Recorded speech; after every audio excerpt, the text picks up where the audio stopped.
What's happening, gang? It's your boy Retro back again with another reaction video. Yeah.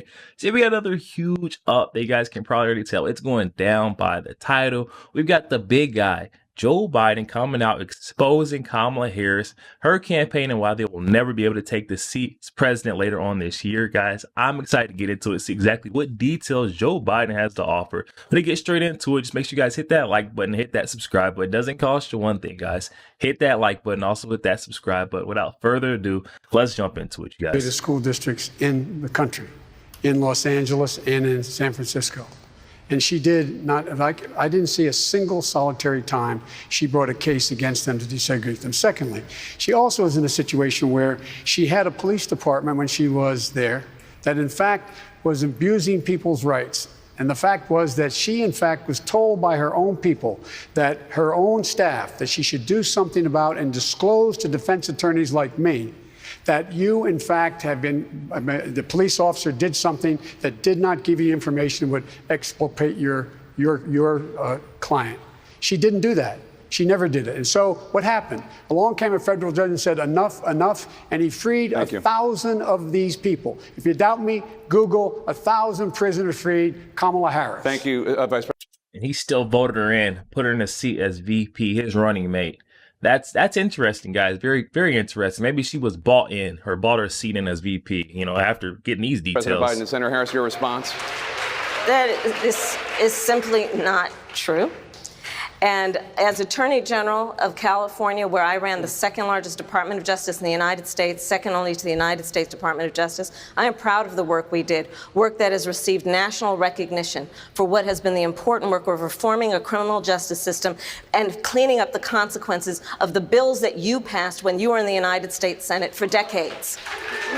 It was the work of creating one of the first in the nation initiatives around re-entering former offenders and getting them jobs and counseling. Thank you, Senator. I did the work as Attorney General of putting body cameras on special agents in the state of California, and I'm proud of that work. I want to bring in Congresswoman Gabbard. Congresswoman Gabbard, you took issue with Senator Harris confronting Vice President Biden at the last debate. You called it a, quote, false accusation that Joe Biden is a racist. What's your response? I want to bring the conversation back to the broken criminal justice system that is disproportionately negatively impacting Black and brown people all across this country today. Now, Senator Harris says she's proud of her record as a prosecutor and that she'll be a prosecutor president, but I'm deeply concerned about this record. There are too many examples to cite, but she put over 1,500 people in jail for marijuana violations and then laughed about it when she was asked if she ever smoked marijuana. She blocked evidence. She blocked evidence that would have freed an innocent man from death row until the courts forced her to do so. See that right there, guys? Those are the points that we're bringing up, and we're saying, you know, they're trying to push that narrative to say that Donald Trump is scared of debate, but these are the same points that are going to ruin her on the debate stage. Donald Trump is going to, you know, just mop the floor, wipe the floor with her, you know, at the debates. She's going to be worse than what he did with Joe Biden for sure. I mean, just think about, you know, the disastrous track record of Kamala Harris. Tulsi Gabbard letting us know there's numerous other occasions that she could point out, but she doesn't have the time. You know, Donald Trump's going to take the time, definitely going to, you know, bring all that fuel, all that ammunition to the debate stage, and it's going to end Kamala Harris, her campaign, right in its tracks, right there. You'll see. Freed an innocent man from death row until the courts forced her to do so. She kept people in prison beyond their sentences to use them as cheap labor for the state of California. And she fought to keep cash bail system in place that impacts poor people in the worst kind of way. Thank you, Congresswoman. Senator. See that right there, guys?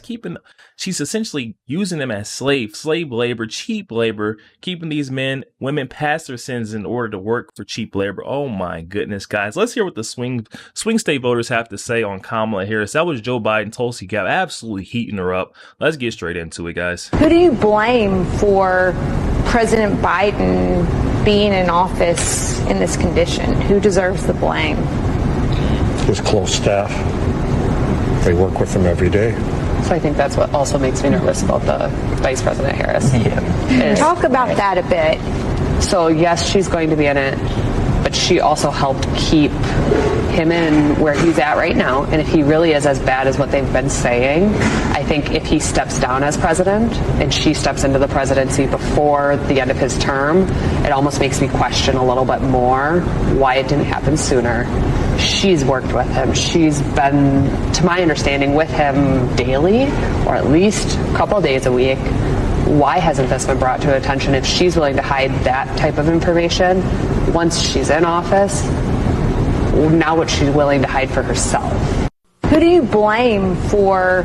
That right there, guys, is a first-hand look of what the swing state voters, Wisconsin, are saying about Kamala Harris, guys. So it's not just, the people in politics that are saying, there's a shift as far as the support for Kamala Harris. People are starting to wake up and notice that, Kamala Harris and her failed policies are the reason why Joe Biden, or not failed policies, but her failed acknowledgement of Joe Biden is the reason why he was able to do this for so long. She was the one that kept telling the folks, Joe Biden, I do daily meetings with him. I'm always with Joe Biden. I'm his right-hand woman, who else is going to know that he's in, good condition, the best condition to be able to run, fit and able to run our country than me. And now it's coming back, and all that blame should be tossed right on top of Kamala Harris. And that's why we're seeing a big shift, because people are starting to wake up like, you guys are right. Kamala Harris was the one who has been sitting next to Joe Biden, the closest to him, during his whole term. I'm not sure why she wouldn't have pointed this out. And especially if he steps down out of that spot as president, she steps in before, she's, or before the elections come in. Oh my goodness, guys, it is going to be disastrous. She's going to have the most, terrible approval rating amongst all of her voters, because the Dems are starting to wake up. I didn't think this day would come, but the amount of stuff, the dirt that's come out on her and what she's hid for Joe Biden, just think about what she'll hide for herself once she's in that seat as president. Let's see what RFK has to say for us, guys. They covered this up. They knew about what was happening behind the scenes, and it wasn't until the debate when they really recognized it publicly. So Kamala has a lot of explaining to do, because she was seeing the president every day. Yeah.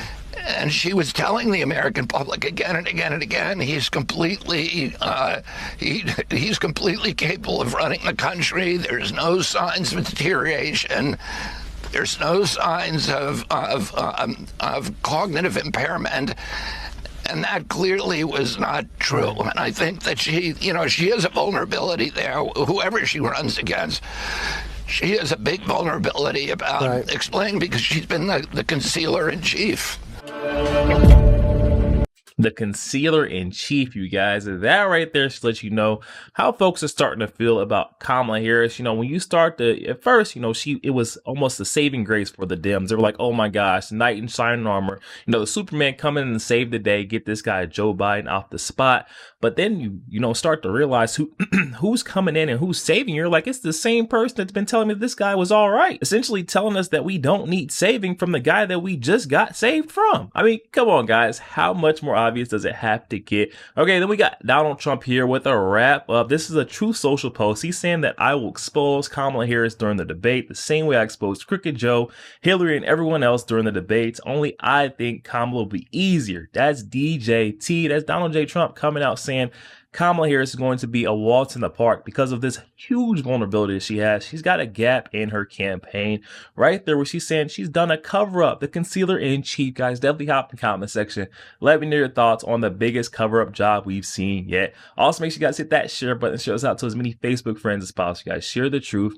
Also, make sure you guys hit that like button. It doesn't cost you one thing, guys. Hit that like button for your boy, and also hit that subscribe button as we're on the road to the truth. Hop aboard for the journey. I'll catch you guys on the next week.